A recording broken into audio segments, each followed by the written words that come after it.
ceasefire is breaking down. Violence resumed in Khartoum, in Darfur, in South Kordofan.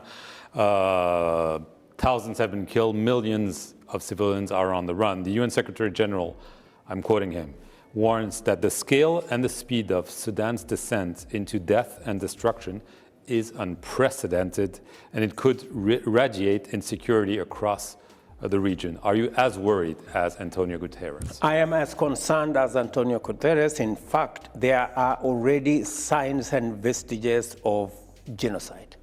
Genocide. I mean, there is, what is going on in Sudan is unacceptable because military power is being used by both parties to destroy the country and to kill civilians.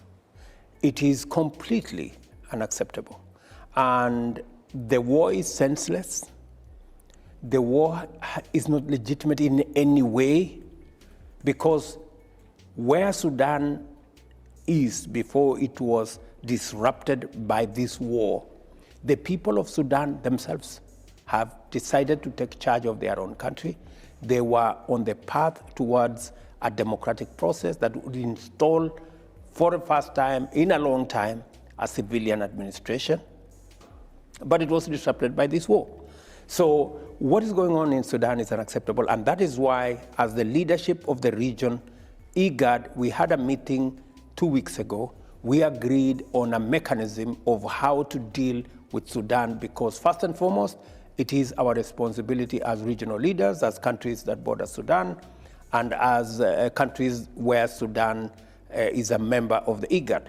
We have also agreed on both how to engage the military and how to develop a process that brings on board civilians and the trajectory of the people of Sudan making a decision about their own country. Yes, today I had a meeting with President Abiy, the chair of AU, to agree on the next steps.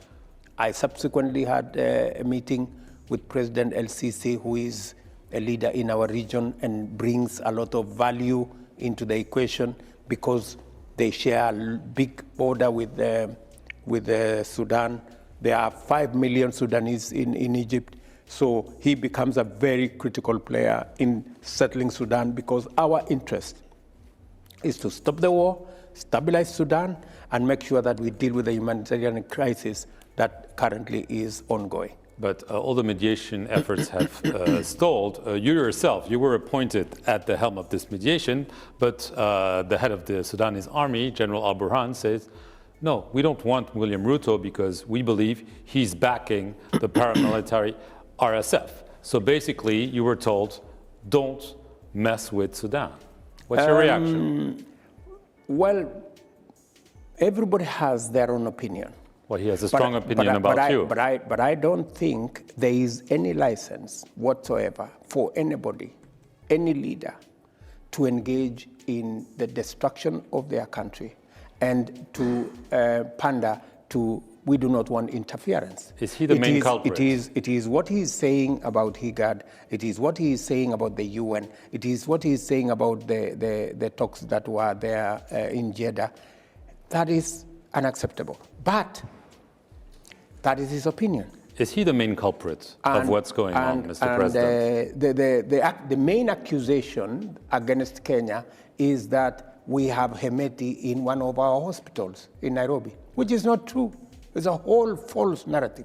But that aside, we are much more concerned about the millions of people in Sudan who today are dead, or the children and women who have no access to food. In fact, people are dying, children are dying because they have no food. And that is why the Secretary General called for a pledging session on Monday, and Kenya is among the countries that pledged and is giving money for humanitarian support for the people of Sudan because we believe in a solution. Can you answer my question? Is General Al-Burhan the male culprit in your eyes of the genocide you're describing? It is not for me to apportion blame at the moment. We want to resolve the issue. And that issue will not be resolved until we get General Al-Burhan, General HEMETI, and the political leaders, the civil society, women groups, youth groups, onto the table so that we can You sort still out hope this it's problem. feasible? It is feasible. DRC, quickly, obviously in the east of the DRC,